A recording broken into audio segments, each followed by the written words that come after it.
Los militares venezolanos lo saben. Es cuestión de tiempo escurridizo por estas horas para que Nicolás Maduro y su régimen colapsen. Tienen certeza, también, de otra realidad.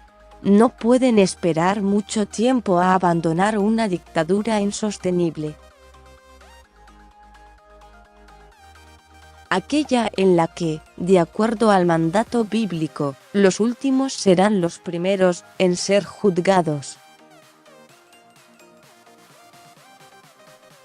Conocedores de fortalezas y debilidades, los uniformados percibieron una señal alarmante en las últimas horas.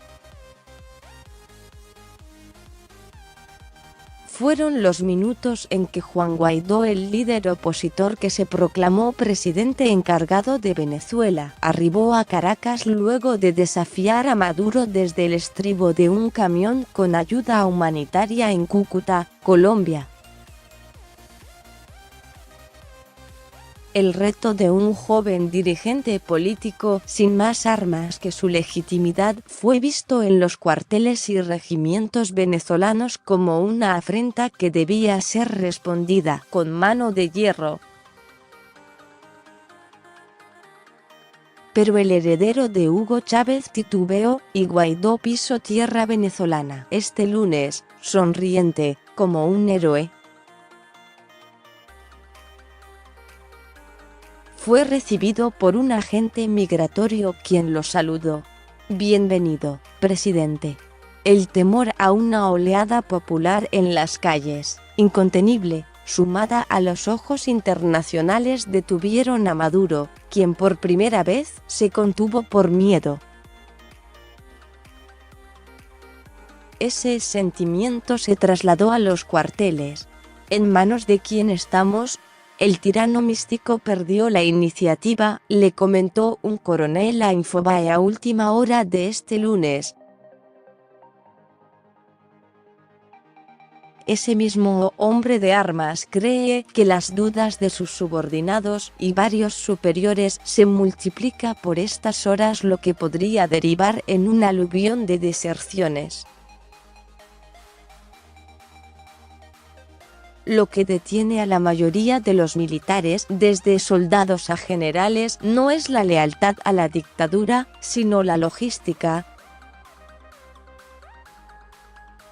¿Cómo proteger a sus también desesperadas familias de posibles represalias? Hallar una garantía a esa inquietud tan doméstica es la que los comandantes chavistas evalúan por estas horas. El número de militares que dejan las filas chavistas no es multitudinaria por el momento. Se aproximan a los 700 los que juraron abiertamente lealtad a Guaidó. Sin embargo, el malestar y el mal humor de los cuadros subordinados es difícil de contener. Y la sangría continúa. ¿Seguiremos matando a nuestros hermanos? ¿En nombre de quién? ¿Maduro?, se preguntan. El generalato venezolano sabe que el camino se bifurca. Atarse al final de Maduro o soltar su mano para siempre. Cuba, el titiritero, pero otro factor se sumó en las últimas horas que les preocupa aún más que la inesperada debilidad mostrada con Guaidó y que dejó en evidencia la falta de rumbo del régimen y las divisiones internas. Es el factor Cuba. La isla es una de las mayores columnas de Maduro. También, uno de los soportes y apoyos más explícitos de los uniformados. Este lunes leyeron las declaraciones de uno de los máximos funcionarios de los Estados Unidos que se refirió a la intromisión cubana en Venezuela. El papel de Cuba en la usurpación de la democracia y el fomento de la represión en Venezuela es claro. Es por eso que los Estados Unidos continuarán ajustando las restricciones financieras a los servicios militares y de inteligencia de Cuba. Las democracias de la región deben condenar al régimen de Cuba, manifestó John Bolton, asesor de Asuntos de Seguridad Nacional de la Casa Blanca. Ese hilo que unía a los militares cubanos con sus pares continentales desde hace años se cortará irremediablemente. Los venezolanos estarán huérfanos del apoyo cubano en las próximas semanas. Otra vez, es cuestión de tiempo. La Habana sacrificará inversiones en la isla para sostener a un dictador que cae en cámara lenta.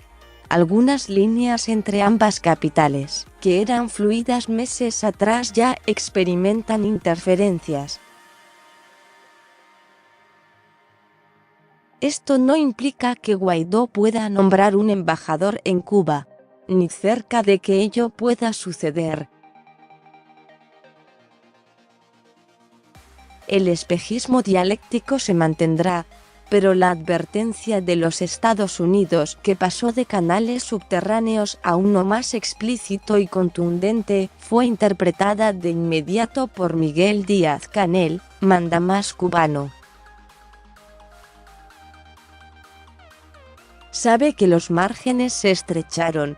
Los destinatarios de los mandatos de Simón Bolívar se sienten cada vez más solos.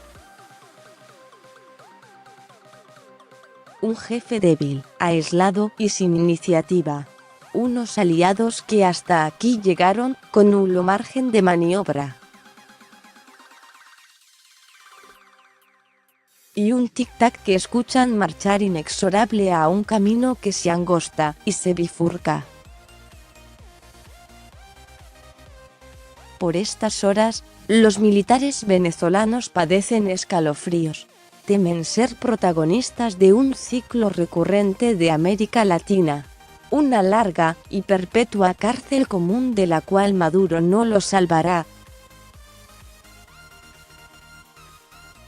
A lo sumo, será compañero de celda. Más sobre este tema, Marco Rubio advirtió que el riesgo de que el régimen de Nicolás Maduro arreste a Juan Guaidó sigue siendo muy real. Juan Guaidó regresó a Venezuela. Logré entrar gracias al pueblo.